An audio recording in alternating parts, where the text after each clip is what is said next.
This is a full-blown four-alarm holiday emergency here. We're gonna press on, and we're gonna have the happiest Christmas since Bing Crosby tap danced with Danny fucking Kaye.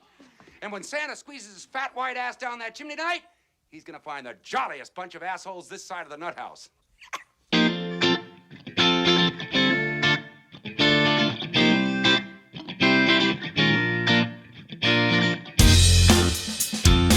Hello and welcome to Intoxicated Masculine. We talk about drinking culture, pop culture, and holiday culture. Joining me as always today is Brandon. Hello, my people. Kale. Ho, ho, ho. And we got Jim back with us. Hello, everybody. Today, as is demanded by the algorithm, we are doing our top 5 Christmas/holiday movies. I want to say, first of all, that we are going to be very loose with this. If you consider it a Christmas movie, then it's a Christmas movie. I don't care. I'm not going to argue such and such is or isn't a Christmas movie. So yes, it's a Christmas movie. Whatever it is, it's fine. But first off, Brandon, what are you drinking? Well, I attempted to do a fat wash rum and it did not turn out good. So I just have a regular rum Manhattan. Rum Manhattan sounds good. Kale. I am milking out the last bit of my Ardbeg 10-year, and I am sipping it from my Bourbon 101 Glencairn. Nice. That sounds like a good idea to me. Jim, what are you having? I'm having a cruise ship monstrosity called Paradise Tea, and it's basically Coke, pineapple juice, lime juice, and 3 kinds of rum. That's Fair pretty enough. good. I am having a martini because it is cold and dry, just like me. All right. Once again, like I said, and I thought this might be just a brief thing. I'm in a lot of horror groups, and you'll see people that get into these arguments about, is this horror, is that thriller, is it sci-fi? And I find those discussions to be so incredibly inane. Like, who cares? If you think something is in a genre, then fine, that's in a genre. If you don't think that's in the genre, then fine, it's not in that genre.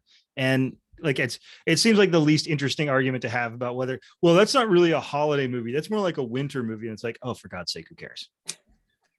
I mean, really, we're going to argue about that.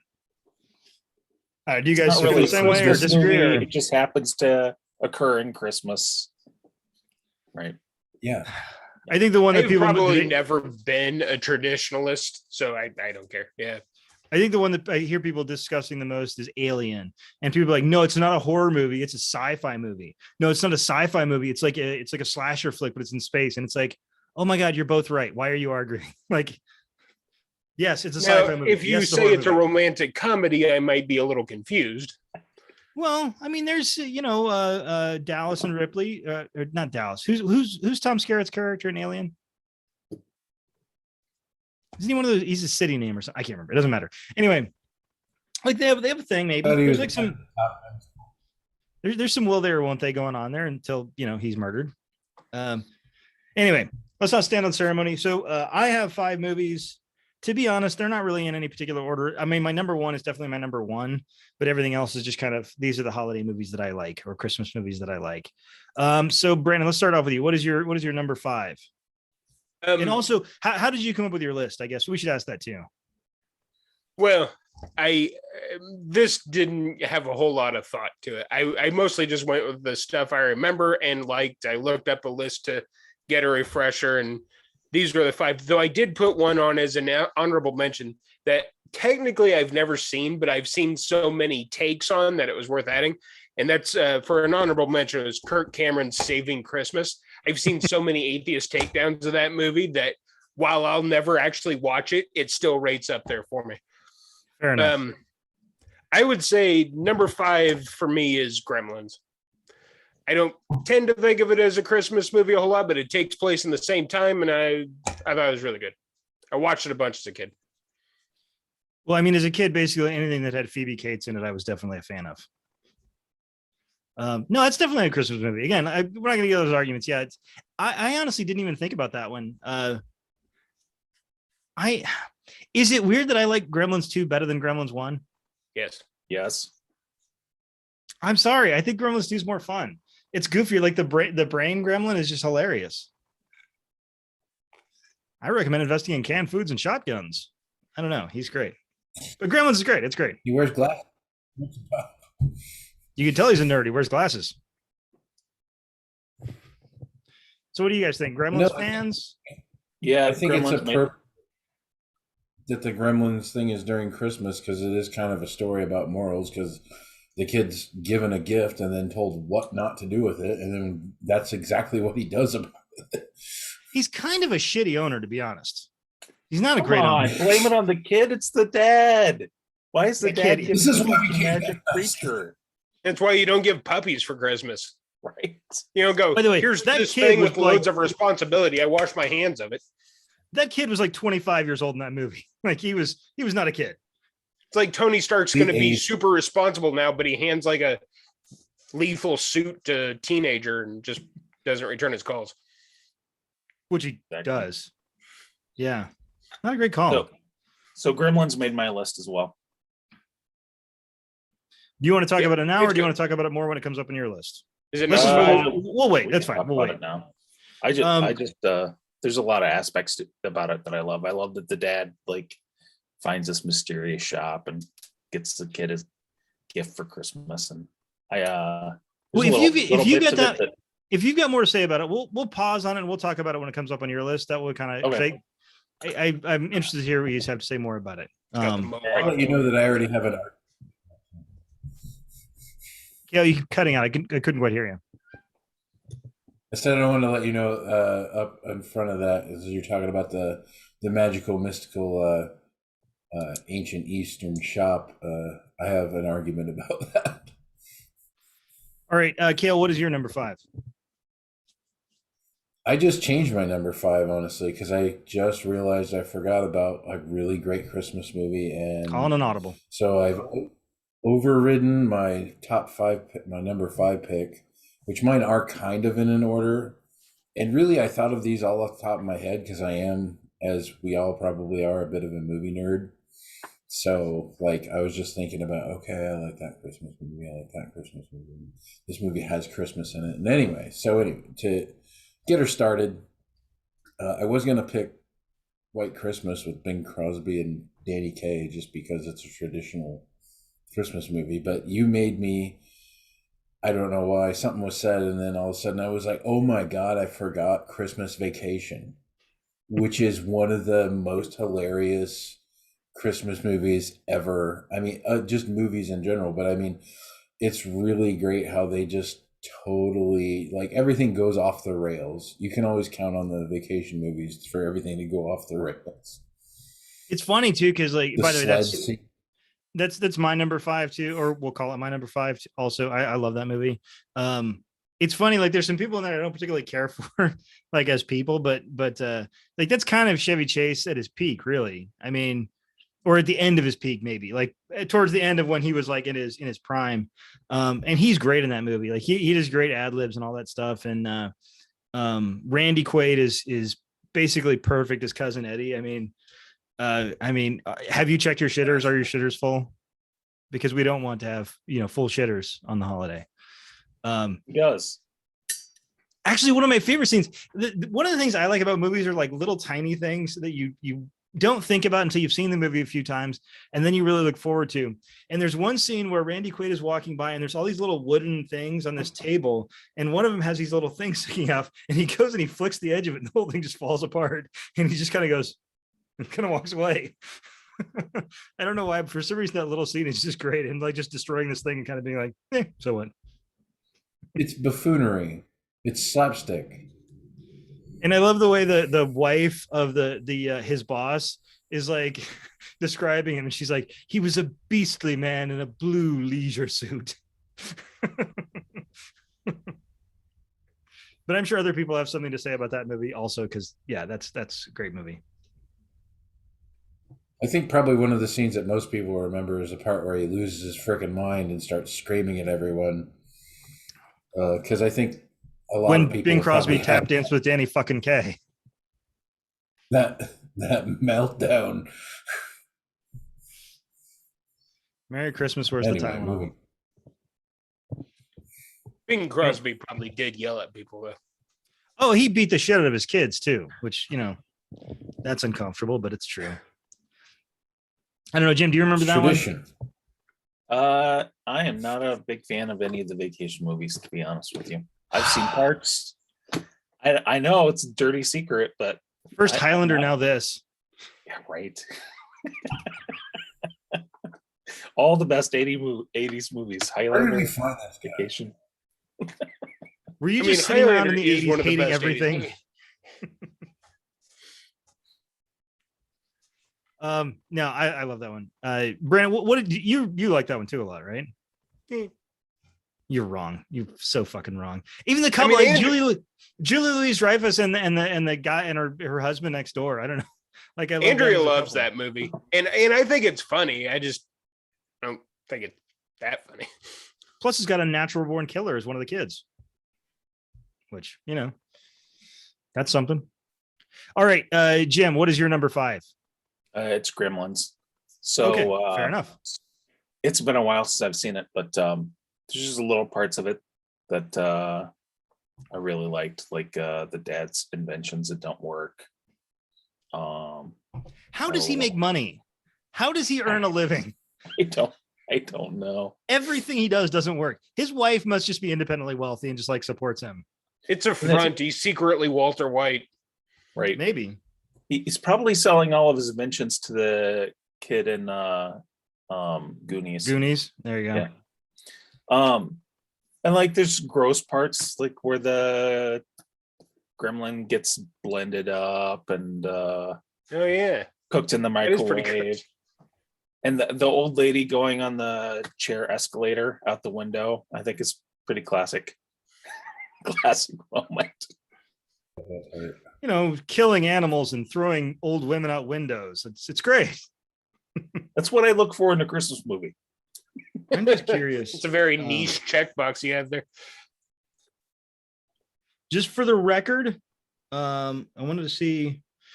So actually, Billy, otherwise known as his real name of Zach Galligan, was only about 18 when that movie came out. I thought he looked older. I watched that movie. I thought he was like 25 or something. Because there's a lot of that in the 80s where you have like, 25-year-old playing like a 16-year-old. And then It's of course, McLaren, what the guy from Dune, when he was like 18, Yeah. he looked like he was 46 years old. Well, how old was Matthew Broderick when he did like Ferris Bueller's Day Off? that's a good question. You should vamp for I'm me guessing while I look that up. 19. Well, and oh goddamn it! As soon as I was about to say it, I forgot his name. John Cusack. I mean, that guy looked like he was 18 for a long time. Matthew He doesn't Broderick was age. 20. Matthew Broderick was 22. That's like I feel like that's acceptable. Like below 25, and at least I can see it. And somehow, I think Marissa Tomei is like a vampire or something. She looks the same still. Yeah. I don't know. There's this thing like that Vanessa and I sort of laugh at whenever we're watching one of those movies where it's somebody like they're like late 20s playing a teenager. I'm like, that teenager has a mortgage. Like that teenager has a pension. Not buying it. Sorry. I already said my number 5 was Christmas Vacation. Love that movie. I don't know. I just think it's great. There's scenes that I just think about and can laugh about in that movie. So yeah, I love it. It's a great movie. Plus William Hickey's in that movie. William Hickey, interesting that talking about people that are playing a certain age. Like William Hickey was playing 70-year-olds when he was like in his 40s, I think. Like he was 75 years old for 37 years. And he was great. Yeah, he's the opposite of Marissa Tomei. He looked 70 his whole life. And that movie has a couple of the one who plays Beverly D'Angelo's father, plays E.G. Marshall, and he was a kind of big character actor for a bunch of years. And yeah. Okay, so we've got my number 5. So Brandon, what is your number 4? Number 4, I went with Home Alone. By the way, I don't know. I'm just real quickly, my number 4 also Home Alone. a pretty big fan of Macaulay Culkin and Joe Pesci both. It was I still think of when Christmas comes around, I still think of say your prayers, you filthy animal. I don't know. The whole thing is pretty good. The woman that plays his mom ends up being on Schitt's Creek, which is, I mean, she's just hilarious altogether. Isn't she in Beetlejuice too? Yeah, Catherine Yeah. Hare, isn't it? Yeah, yeah. I don't know. It was a Definitely, really yeah. good cast. It was a fun movie. I mean, one of the James Bonds essentially ripped it off as far as like all the deadly lethal home traps. I mean, Kevin McAllister's weren't any less lethal than James Bond's, and Joe Pesci's just a tougher bad guy. What was the other one? Daniel Stern, I think. Yeah, Daniel Stern. He was really good. I mean, it was just it was a very well cast movie, and it's kind of interesting. You get to, yeah, it's Catherine O'Hara. I'm sorry, I was distracted until I got her name right. I mean, like the old guy who's shoveling the walks was really good. Like Catherine O'Hara is just great in everything. And I was just thinking the old guy that shovels the walks is pretty good, but I was just thinking it should have been Angus Scrimm. He could have been like, boy. He might have been too much for that role. Like they wanted a big guy. They didn't want a 7-foot like snow shoveler. They would have had to give him a special snow shovel just for him to use. He could do the. I don't think he wants to throw the ball at the. That would definitely change the rating of the movie pretty significantly. I don't know, Well, Jim, what did you think of Home Alone? I've never watched it all the way through. Holy cow! I know, We're I'm realizing telling some you. serious deficiencies the Jim has. I had too busy 80s watching movies. Dune reruns, I guess. I don't know. Have you heard of a franchise called Star Wars that came out around that time period? Mm, It's about these wars that take place among the stars. You'd love it. It's great. exactly. Kale, what do you think? I thought Home Alone was an unrealistic movie because two adults could clearly take out some little kid. And so I thought it was a silly movie and I never paid much attention to it. Yes, I've watched it, I think maybe once. And then I've seen bits and pieces of it again since. But it was never anything that interested me. No offense. Does that mean you No hate offense. Die Hard because it's not realistic? What? We're gonna Yes, fight I now. do. Excuse me? I wanted to put in an honorable mention that I didn't think about until you just brought that movie up. And it's a movie called Better Watch Out, and it's a horror movie, and it's it's got some things in common with Home Alone, but very, very hard R. If it's one of those movies I don't want to say too much about because I think the movie kind of unfolds in an interesting way.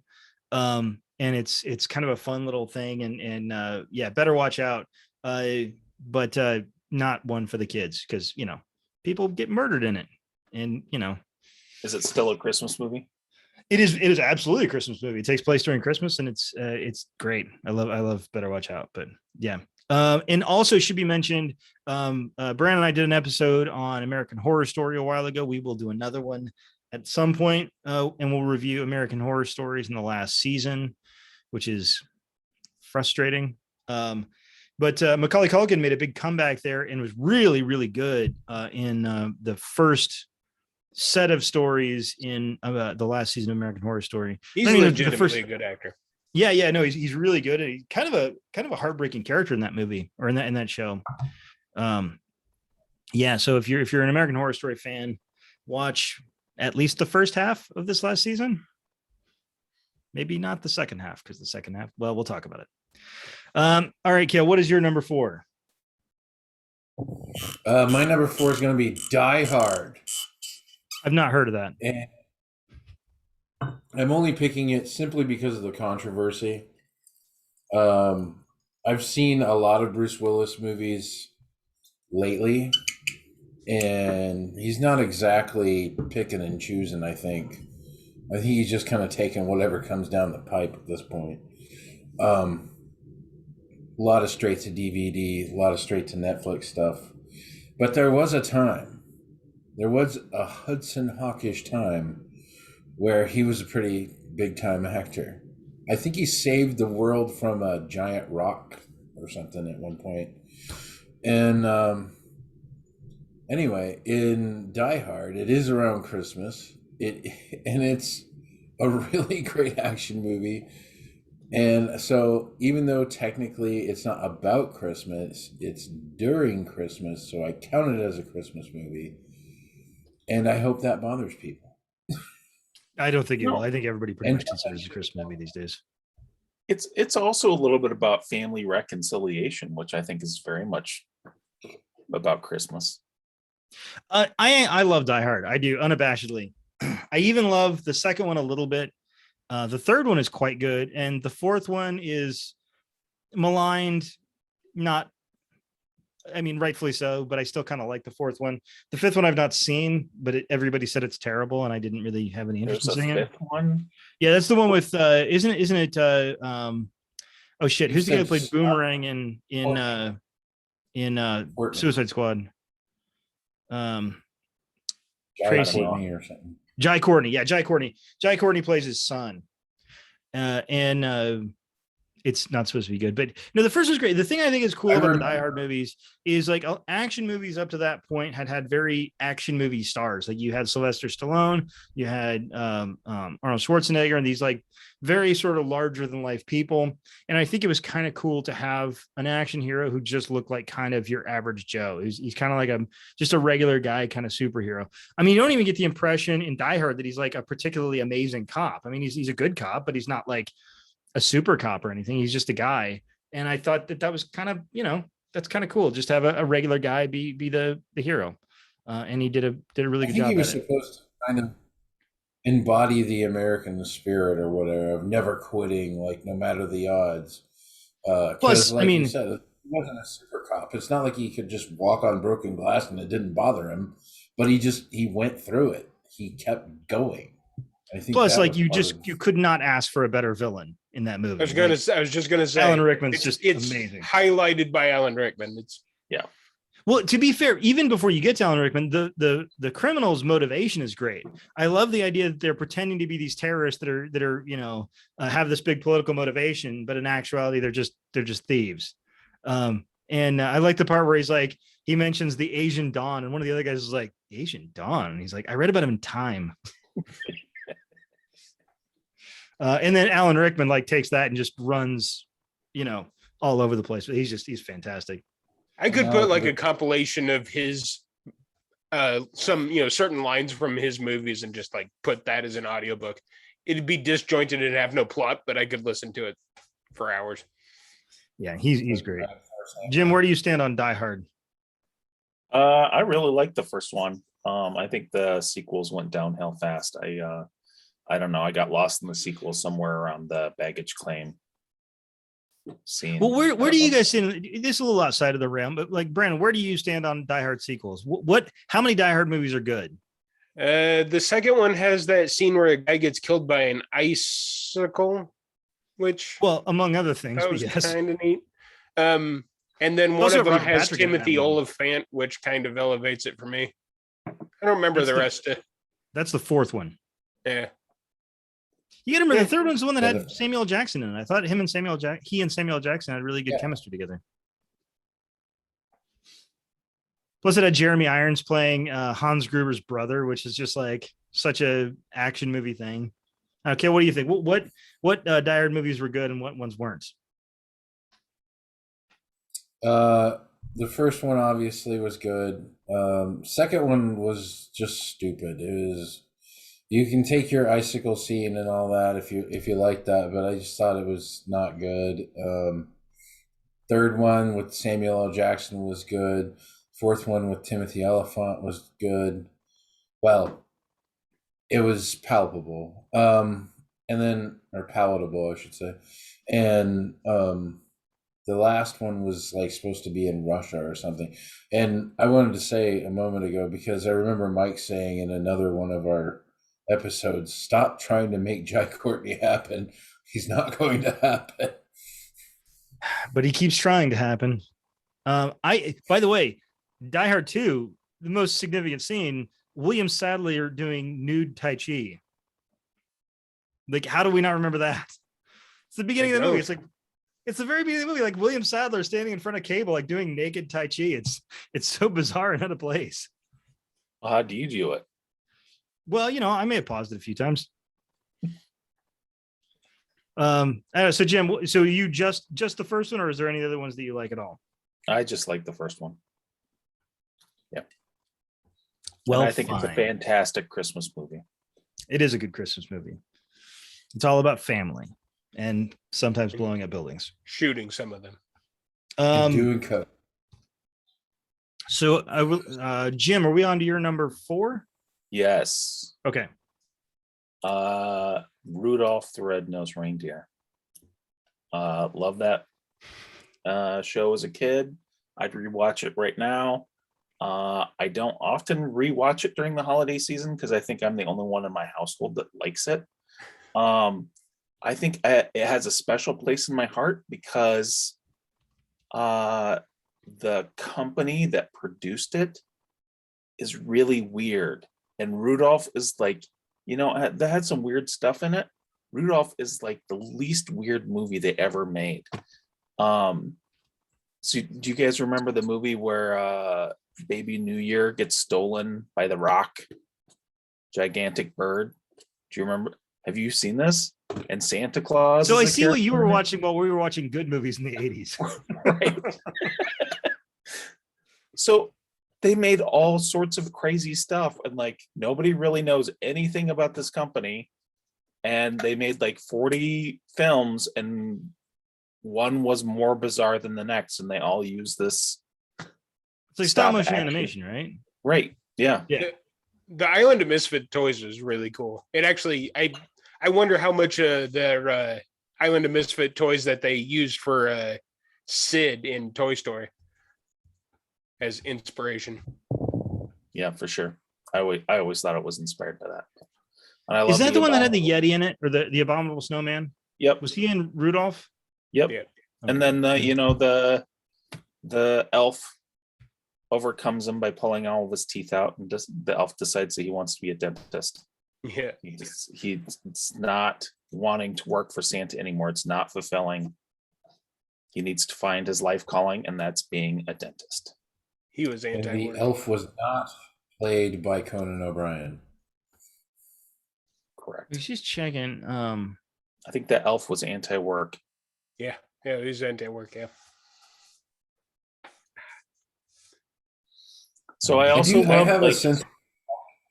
What's that? Sorry, I was gonna say I do get a sense of nostalgia from the stop motion little felt characters, not like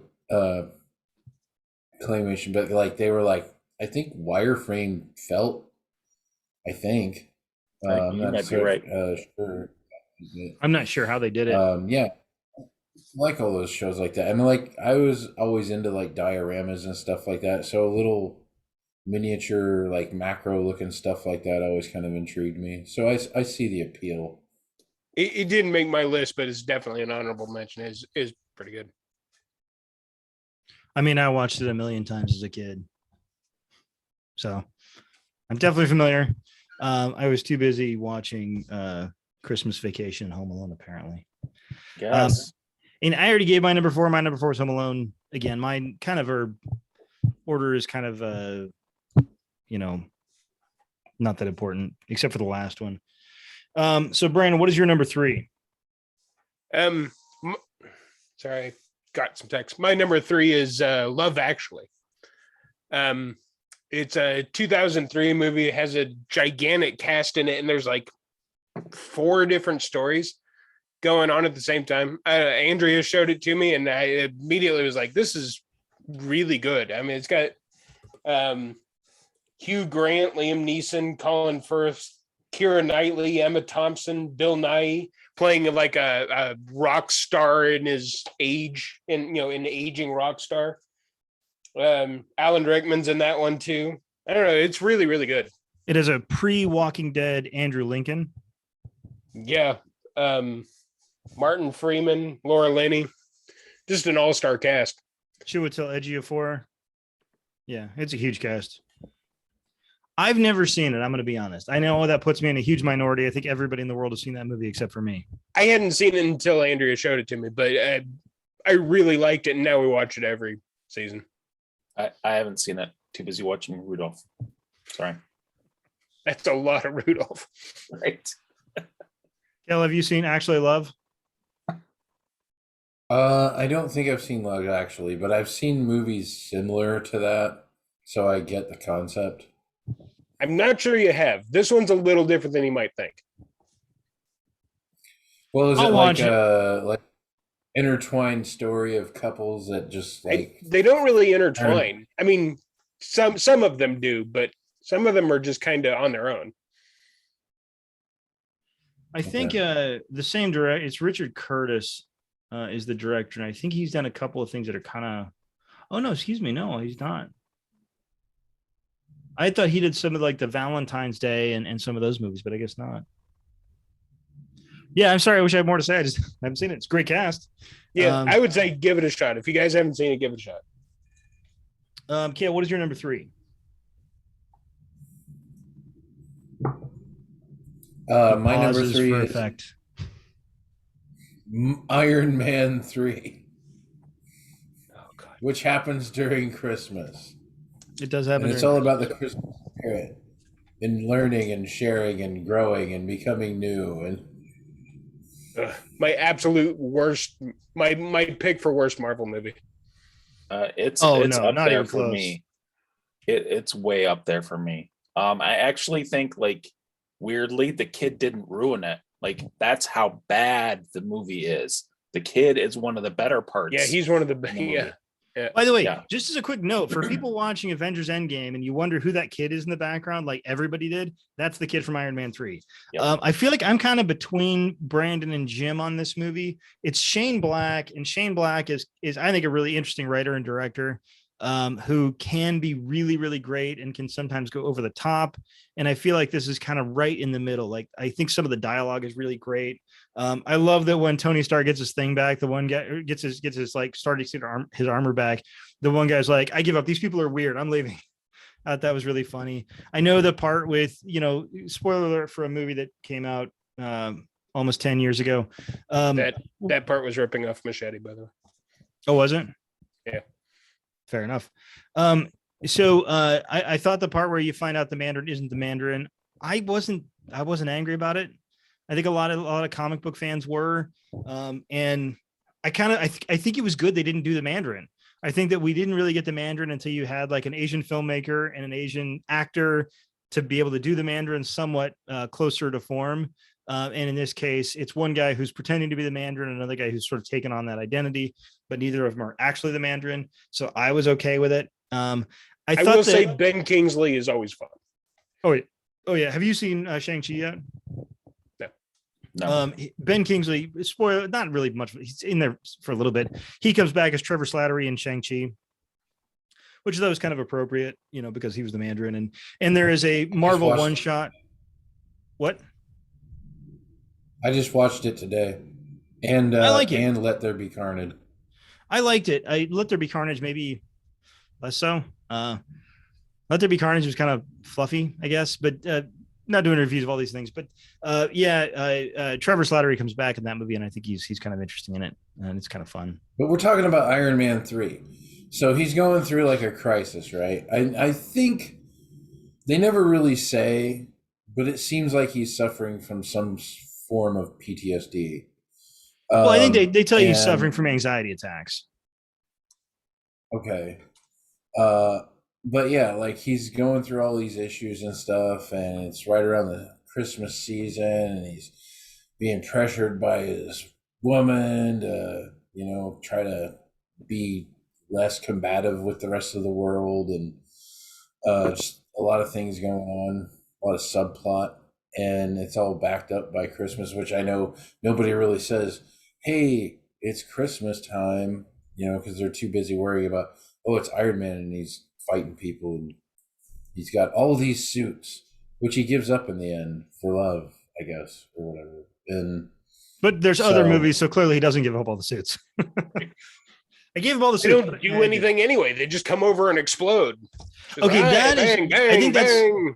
I think that's probably the most valid criticism. I think the end of that movie really kind of falls apart because like the suits become just nothing. Like everything is just very easily destroyed. There's that part where he's just like, whatever. And I was thinking, yeah, me too. Yeah, and by the end of the movie falling apart, you mean like the last 40 minutes? I mean, no. I think the finale for me is what really killed it. Just like none of the suits and the extremist people, none of it seems like it matters. Like things don't seem to have any weight to them. Right. And that seems like that's the main plot line. That this is my biggest problem with it, is like the main villain, the main plot line, the final conflict resolution. It's all a hot mess. Although, to be honest, it really is foreshadowing something that, again, we could do a whole topic on this, but superhero movies and having really, really shitty final acts where it's just kind of a CGI punch him up. I mean, Wonder Woman, for example, and again, I'm not going to get too much of on a tangent on this. Wonder Woman, for example, I think is a great movie until you get to the final act. And then it's just a bunch of CGI lights flashing in your face. And then Wonder Woman wins the end, and you're like, this is terrible. This is awful. And it was good. I thought it was very good leading up to that. I thought the first two acts were very good. And I think that's sort of starting to become the norm in a lot of superhero movies, where it's just like big, flashy, nothing that doesn't matter. And then we win. And it's really underwhelming. And I think, this movie, the ending is not good, but I like everything else leading up to it. I think it's fun. And honestly, I think Robert Downey Jr. as Tony Stark is just so perfectly cast that even if it was a bad movie, I would still rewatch it, just because I like him in that part so much. And I just watch the good ones. But you got to watch all of them. Speaking, got to collect them all. Movies, speaking of bad Marvel movies, I have to put a plug in for Iron Man 2, which I think is the most underrated Marvel movie. It often makes it as the worst Marvel movie, and I think it is nowhere near the worst. I liked Iron Man happily. I don't love Iron Man 2, I'll be honest. I don't love it. Showed a lot of growth in his character, I thought what's his name? The guy who plays Justin Hammer, Sam Rockwell. Sam Rockwell is just like walks away with that movie. I think he's probably the best part of the movie, and it is such a shame we haven't gotten him back because he doesn't die. Well, like in the Marvel universe, Mickey Rourke's a good actor too. Mickey Rourke's always fun, but yeah, he's good too. But I feel like Mickey Rourke kind of just falls like in the first movie. Why can I not remember the name of one of my favorite actors? Jeff Bridges. Jeff Bridges is great, but he's not really playing much of a character. He's basically playing like kind of an archetype. And I think in Iron Man 2, kind of the same thing is happening with Mickey Rourke. Whereas Ant-Man's. Yeah, Ant-Man and the Wasp may be the worst Marvel movie, to be honest. But I feel like Sam Rockwell gets to play around with Justin Hammer and like be this goofy asshole. And I feel like basically you just, get Sam Rockwell and just tell him, just be a goofy rich asshole and just go with it. And I think he does a great job with that. So do you think he's coming back for the War Machine show? Oh, for Armor Wars. I hope so. I really hope so. They just announced somebody, Kobe Smulders is coming back for Armor Wars. They had to make him look like slightly worse than Tony Stark at everything, but there's a reason why they didn't let him dance more, because Sam Rockwell is a really good dancer. Right. He dances in almost every movie. By the way, great Sam Rockwell movie that is kind of a head game weird movie is Moon. Moon is a very, very bizarre movie. That could be a Christmas movie. They go through Christmas in that, I think. Kind of. And he's in Mr. Right. Is that the assassin movie? Is that the movie where he plays an assassin and the random lady falls in love with him? I think that movie's hysterical. It's the chick from High School Musical. Fair enough. Yeah. All right, Jim. So I believe we are on to your number 3. So I felt like I had to put one kind of like everyone else's top 40 movies. I had to like choose one in there that I actually liked, and for me that was Elf. So I think the cast is great. Will Ferrell is hysterical. James Caan is great as the cross father that doesn't want anything to do with him. Bob Newhart I love as Papa Elf. I don't always love everything that Bob Newhart does. He's a very particular flavor of humor, but I think the cast works pretty well in it. Yeah, I'm going to go the opposite. I don't like everything Will Ferrell does, only a couple, but Bob Newhart I could watch do almost anything.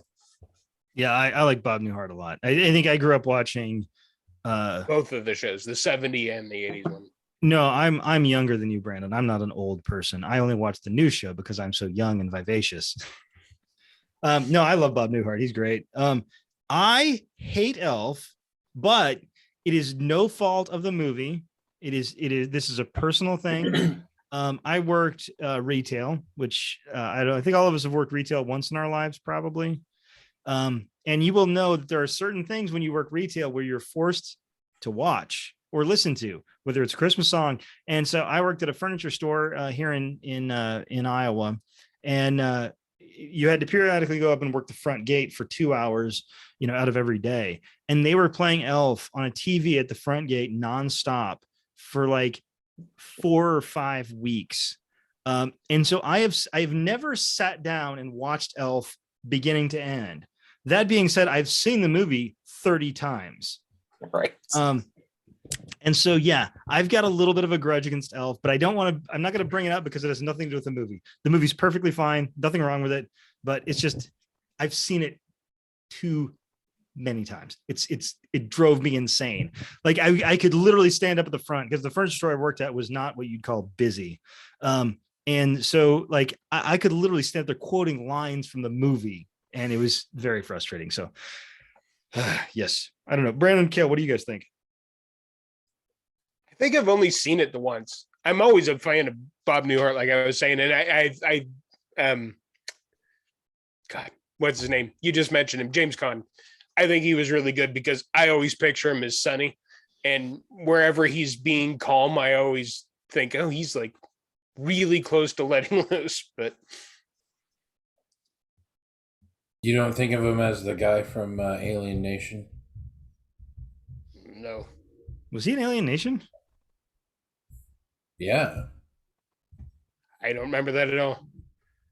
I remember He was the cop. Well, was he in the The movie? Or the part- show James or Caan both? on the television show? I don't think so.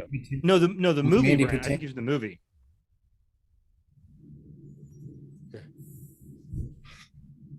Because there was a movie, Alien Nation, that was before, like the movie came out, and then I think they did the television show based on the movie, right? Could have been. I believe Oh, so. and Peter Dinklage is in Elf, right? Yeah. Yeah, He's Maybe.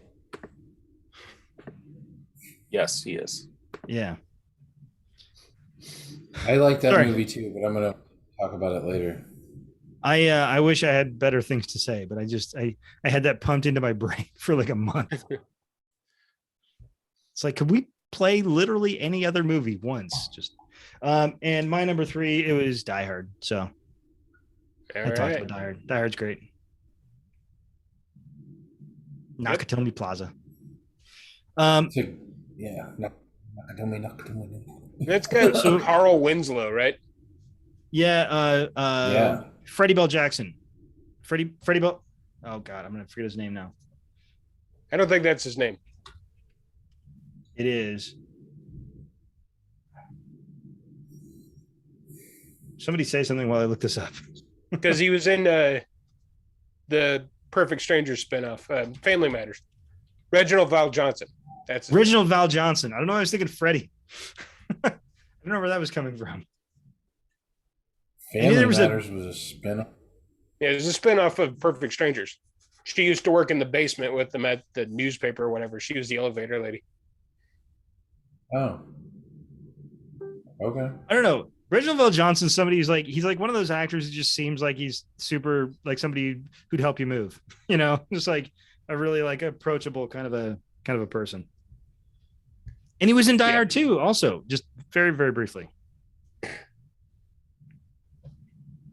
All right, Brandon, your numero dos. Okay, for my number 2, there's a couple of problematic actors in it, but it's still a really funny movie. I went with The Ref. It's got Kevin I forgot Spacey, about that. Dennis Leary. I totally forgot about that movie. God, what's the woman, the wife? I can picture her face. Anyway, it's a really funny movie. Dennis Leary is hiding out from the cops after having done a bank robbery. He's waiting for his old incompetent partner to come get him and get him out. and he hijacks this car. Like he gets in the back and he makes Kevin Spacey and Anne, I think, something. Judy Davis. Really? Okay. Judy Well, Davis. anyway, makes them take him back to his house, and the son is coming home and all this. But it's funny because these two are really at each other's throats the entire movie. Like they hate each other, and they're always yelling. He's always like trying to get him to shut up, and he's threatening to shoot him, and it doesn't matter. They just hate each other so much they keep going on and on and on, yelling at each other. It's really funny. It's a 90s movie, but it's pretty good. Yeah, that movie, I love that movie so much. I finally watched it again recently, and it's an older movie, so things, some things they say aren't great, but it's hilarious. Like Dennis Leary, and the funny thing is, like, Dennis Leary's just playing Dennis Leary. Like they gave him the name Gus, but they might as well just said, "This is Robert Dennis Leary." And yeah, it's great. Fucked your wife, Bob. I don't know. There's just like you could put that movie on like the Clever Lines or whatever, and that'll run forever. Like everybody's got. And at one point, like all of the family comes over for dinner, and they're like sitting there eating, and he's trying to pretend like he's their psychiatrist or something. And what's he say to the mom after she hits the kid again? He says, "You hit that kid one more time, I'm gonna stick that pig's head right up your ass." Yeah. It was pretty good. That's a good one. And his partner is such a douchebag piece of shit. Like he just barely knows what's going on.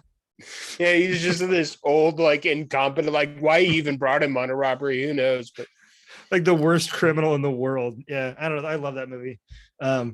I like the one where, again, Kevin Spacey, yeah, he's a piece of shit. We got it. But he talks to his mother, and he's like, "I found out what I'm going to get you this year for Christmas. I'm going to give you a big cross. That way, every time you're feeling unappreciated, you can crawl on up and nail yourself to it." I love the rest. And in the end, they become friends and like help him escape. Isn't the son somebody too? Yeah, it's Jesse. Oh, Robert Steinmiller Jr. I can't say, he was in a bunch of stuff kind of in that period. He was in Jack the Bear. He was in Rudy. Let's see here. Oh, actually, he's only got 12 film credits as an actor.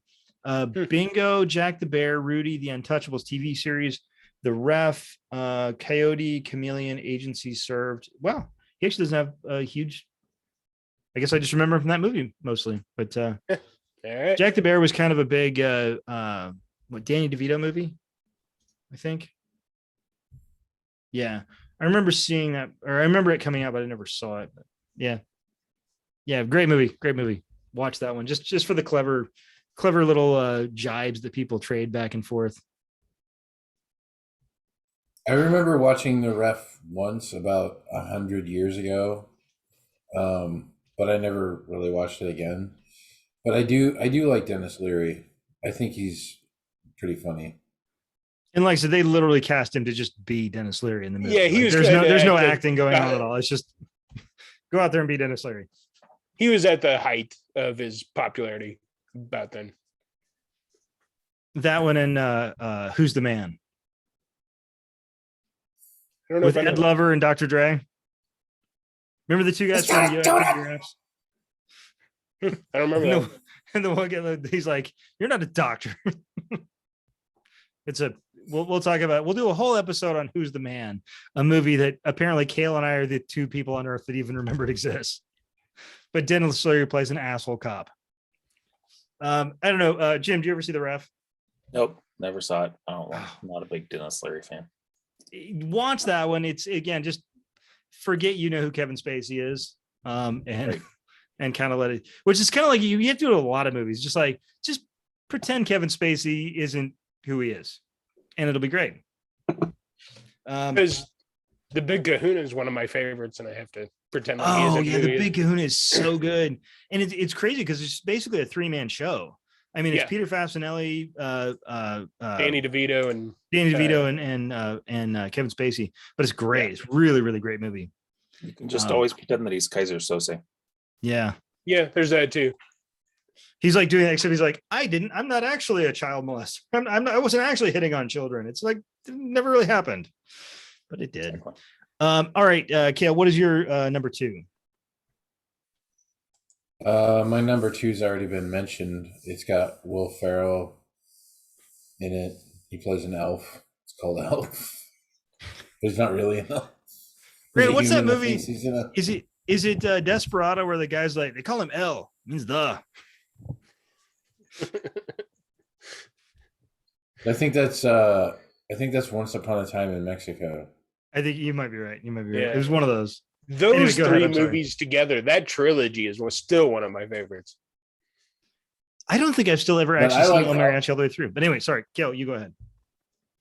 I was gonna say, Elf, I think, is it's multifaceted. It pulls at your heartstrings. I think, like, it makes you feel a bunch of different stuff. Because there's funny parts, but then there's all sentimental parts too, and there's like a little bit of a romance going on in there, and then some hurdles being jumped as well, I think. And I'll admit it, honestly, always that part where, like, the one gal gets the Zoe, what's her face, gets everybody to start singing so Santa's sleigh will fly. That's like, man, come on. Kale, for some reason, when you said it pulls at your heartstrings, and Jim had earlier mentioned The Usual Suspects, so I was picturing Gabriel Byrne saying, "What hot strings?" and then shooting something. Only fans Not of a Miller's Christmas Crossing will get movie. that one. But a very good one. The guy that plays Santa, actually, he's pretty good at that rough and tumble kind of character too. He was Ed in War Asner, isn't Games, it? and he was in Northern Exposure. Isn't it Ed Asner? Or am I wrong? Is Hold that on. I think Ed Asner is Santa. Yeah, I thought so. It's funny, as many times I've seen the movie now, I was like, wait a minute, am I wrong? Yeah, he plays Santa. Ed Asner, who just unfortunately passed away like this year, I think, wasn't it? Yeah, 2021 in August. I mean, he goes back, he was 91. He goes back to the 50s, I think. Yeah. Maybe 40s. Yeah, he's great. He was also the voice of the main character in Up. Right. I think that was his last real big thing. And he was the father of or the grandfather of Johnny in Cobra Kai. Oh yeah.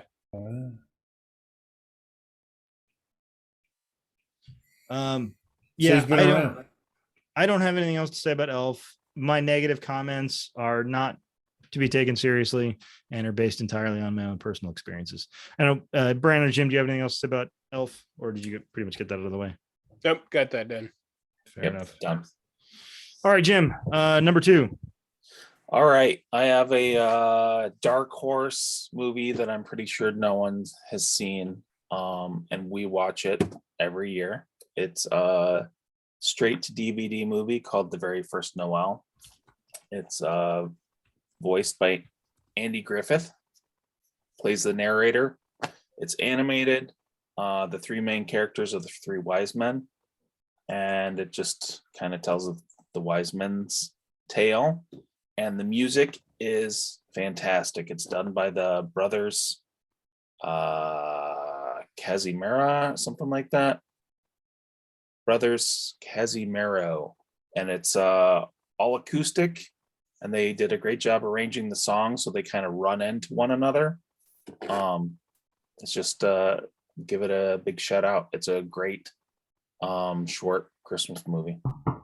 I was just looking it up. I was trying to figure out. It doesn't say. Directed by Carrie Cheney.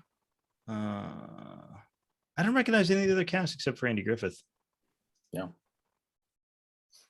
Gilbert. But Wow. if you're feeling the Christmas spirit, you should look up the music to it and listen to the music. The music's great. I don't think that the brothers are Hawaiian, but it kind of reminds me. It has a Hawaiian sound to some of the music. The only thing I'm seeing, it shows music by Michael Parnell, but that's probably the score and not the actual songs. Yeah. So they're like, But remember, before you feel the Christmas spirit, make sure you get its consent. It makes me want to do an episode on musicals. Funny thing is, I don't think there's not a ton of musicals I have a lot. I don't know. We'll talk about it. I'm not against it. I'm not against it. So my number 2 is one that I kind of surprised nobody's mentioned. So it's funny. I haven't really gotten to answer or got to put any of my numbers up because people called out mine before. But so I finally have one that nobody's called out yet, and that is Scrooged. It's not my favorite movie in the world, but I feel like it's really funny. It's pretty light. It's got a great cast, and it's got Bill Murray doing tons and tons of Bill Murray things. And how can that not be a good thing? I mean, even the sport, it's got Carol Kane and John Glover. I forgot he was in it. Yeah, Robert Mitchum was in it. How did we not see that Robert Mitchum was in that movie? Oh, he played the tattooed. No, I don't think so. I think Robert Mitchum played the guy who was like the first ghost he meets, wasn't he? Maybe. I'm in kind of the weird same spot as you are with Elf in that, not that I dislike it or anything. I think I've only seen the first like 30 minutes of it, but multiple times. Oh, fair enough.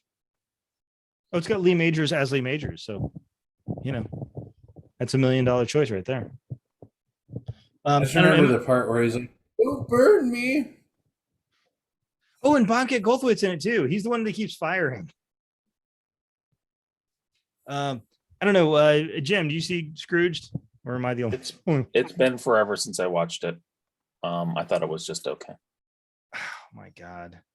I told you, man, I'm not a big Christmas movie fan. Well, I'm not either. And I to be honest, it's not my favorite movie. I just think like Bill Murray can forgive a lot. Like Bill Murray's he's such a good lead. Cause I mean, so I did some research. I was looking at stuff in the lead up to watching Ghostbusters Afterlife, which I'm sure we could do an episode on once everybody watches it or feels like they want to watch it or whatever. And you don't realize that Ghostbusters, like Bill Murray basically walked on set. Like he didn't really do much in the way of research. And so most of the ad lib you see him doing is literally just ad lib. Like it's him just kind of being Bill Murray, and Bill Murray being Bill Murray makes a pretty good movie. And I feel like that's kind of with Scrooge. Like I feel like without Bill Murray, that movie is entirely forgettable. But I think with Bill Murray, it's fun. It's a goofball little movie. Carol Kane. I remember how funny I thought Carol Kane was in that movie. She's really she's like a little fairy, but she's also like kicking him in the nuts and punching him in the face and like giggling and stuff. I don't know. I really like that movie. So Scrooged. I saw it was on other people's lists. I like it. I really enjoy it. I think it's fun. Again, it's one of those ones. There's not a lot of substance to it. It's not like a movie's going to change your life or anything, but it's like, I enjoy it. I think I have a lot of fun with that movie. I might watch that movie after we finish our recording here.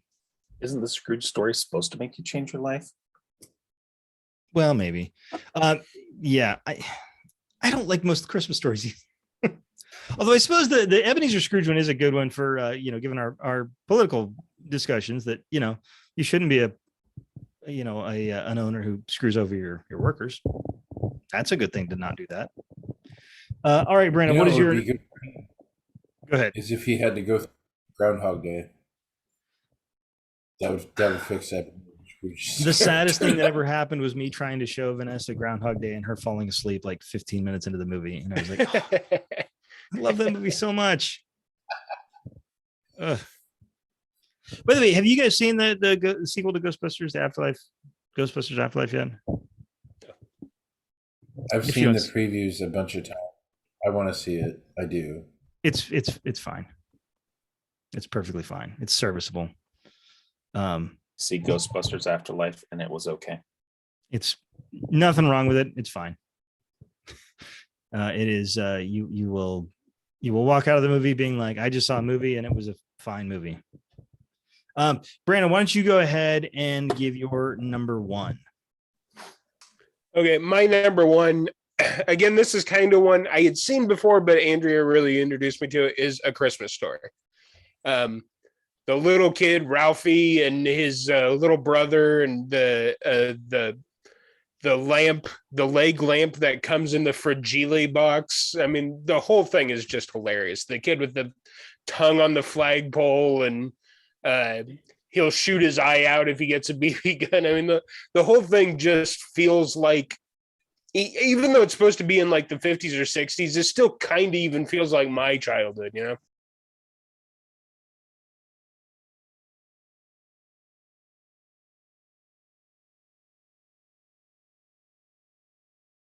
I like the part where he's like, where he finally had enough of the one bully, and he's like piss pounding him. He's in full mount position, just pounding this kid, and he's just throwing every curse word he can think of at him.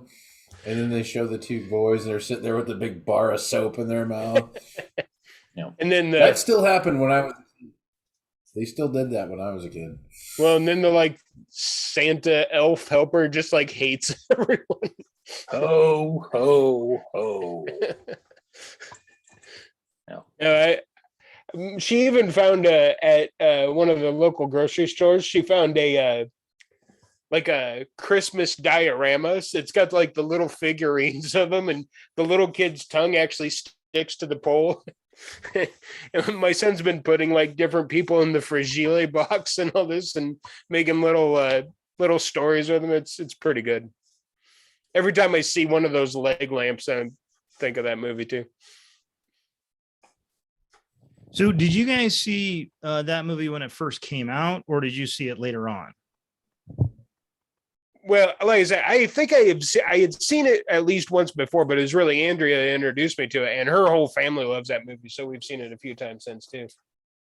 So it's also number one on my list, and I don't think I saw it when it first came out, but it's my parents' number one Christmas movie, and it came out soon after the Christmas where I first got my Red Ryder BB gun, and so it's kind of a sentimental family favorite. I don't know if you could call it a trope after just like two of them, but the mom in the Christmas Story is a lot like the mom in Better Off Dead. Like I could see the mom in A Christmas Story cooking something in a pot that has like tentacles, and I could see it the same way. French fries. Yeah. French fries.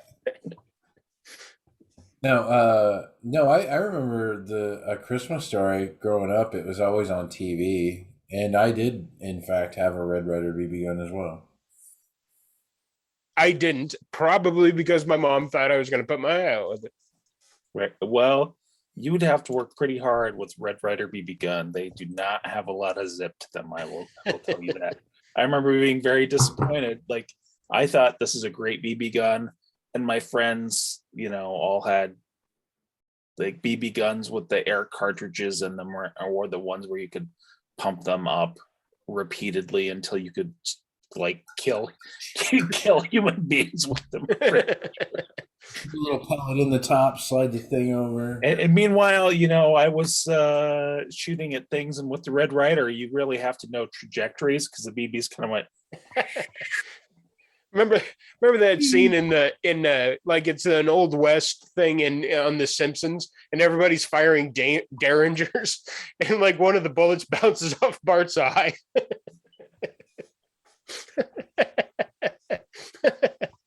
I can confirm it. Which has nothing to do with Christmas, but it was pretty funny. For some reason, my video has decided it doesn't really want to work anymore. Yeah, we noticed. One of the things I don't know why I like this so much, but a lot of the cursing in the movie is not actual cursing. Like they're mumbling, and they're just like ranting, but not making very much sense. And I feel like this is me.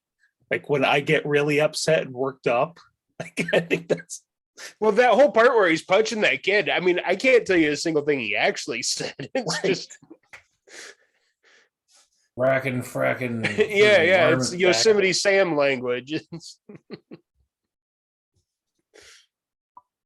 All right. Well, Kale, so I guess, Jim, that was your number one as well, right? My number one as well. Also, I will I will say my youngest son went as Ralphie once for Halloween because he. Did he ever go in the what is it, the pig costume or whatever? Is that No, the he went pajamas? with a plastic gun that looked like a Red Ryder BB gun. He dressed up in the winter coat and he had the square glasses. He was a Ralphie lookalike. You So, just Kale, now what is your remembered the little brother who's like this. He's got the scarf wrapped. I can't put my arms down. My number one, I was gonna say A Christmas Story as a honorable mention because I just thought of it, but since you guys already on the list, I don't have to. My number one is How the Grinch Stole Christmas, the Jim Carrey one. That one's surprisingly Uh, good. Yeah, and I really like that movie because I think that it's the same story, but like there's a spin to it. Jim Carrey really sells that. Like he's being the Grinch. And I will say that about Jim Carrey. You can say he's crazy, or if you've seen like some of the YouTube videos about him now where he's talking about like some metaphysical stuff and things like that. That's one thing. But like as an actor, like he sells himself as the part that he's playing. You forget that's Jim Carrey. You think about the character. My biggest And complaint with Jim Carrey is he was part of the original anti-vaxxer move. okay. To be fair, I think it was really more his ex-wife. Yeah, it was Jenny. What's her name? Jenny, not from the block. But anyway, yeah, no, it's a really I really like that movie. It's I liked all the characters in it. I liked how it keeps moving. It's funny and kind of heartwarming at the same time, and just it's a really good movie. It's entertaining. Okay. And here's the thing too. Since Mike brought up the retail thing, I also worked in a department store and I worked in the electronics department. So my two DVD choices for like a year were How the Grinch Stole Christmas with Jim Carrey in it, or Final Fantasy VII Advent Children or something like that. So I watched both of those movies roughly 300 times. Wow, you deserve. So you have it memorized now? Basically. Mostly I just remember the part at the end of You mean Spirits Within? no, Advent Children, where the part where like they bring back the thing that's got the fluid and he's like they're trying to bring back Mother, and then like Sephiroth comes out of it and he's like, "Hello, Cloud." Yes, that part that all of us clearly know. That's in Grinch. That's in Advent Children. But So no. my only funny Turns out story with the Sephiroth. Grinch is the first time I went to LA when I was a kid. Well, I was a kid. I was like 18 or whatever, and I did the Universal tour, and they still had the Grinch Who Stole Christmas Town all set up, and it was weird because you could see the Psycho House, and right behind it was the Grinch Who Stole Christmas Town. That was a very interesting juxtaposition. Nice. I will say this though, the red-haired gal that Mayor Mayhew was after, that the Grinch was in love with, in that movie, she was pretty hot. I'm just saying. So my number one is the only one that I definitely put in the position that I put it in for a reason. And it is cliche as shit, and I don't care. And it's a Wonderful Life. It's a Wonderful Life is a great movie. It's actually kind of really it's interesting because It's a Wonderful Life comes off as being very progressive, even though Frank Capra was not remotely progressive. Frank Capra was very conservative. But I mean, it's about a community coming together. It's about a person realizing that his life matters. And I don't know, it's really heartwarming. To Jimmy Stewart, and like, tell me there's another actor out there more heartwarming than Jimmy Stewart. Like he was like genetically bred to be heartwarming. I mean, the guy who plays Potter, whose name is now escaping me, was this Henry Sidney Morgan. Greenstreet? Huh? Oh, when you said Potter, I thought of Henry Morgan. Not Potter from not that Potter. No. Oh, gotcha. It was oh, sorry, I apologize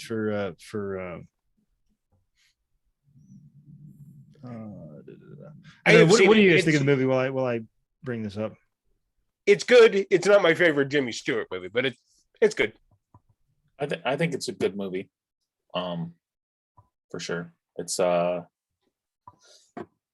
would consider watching it if someone had it on the TV.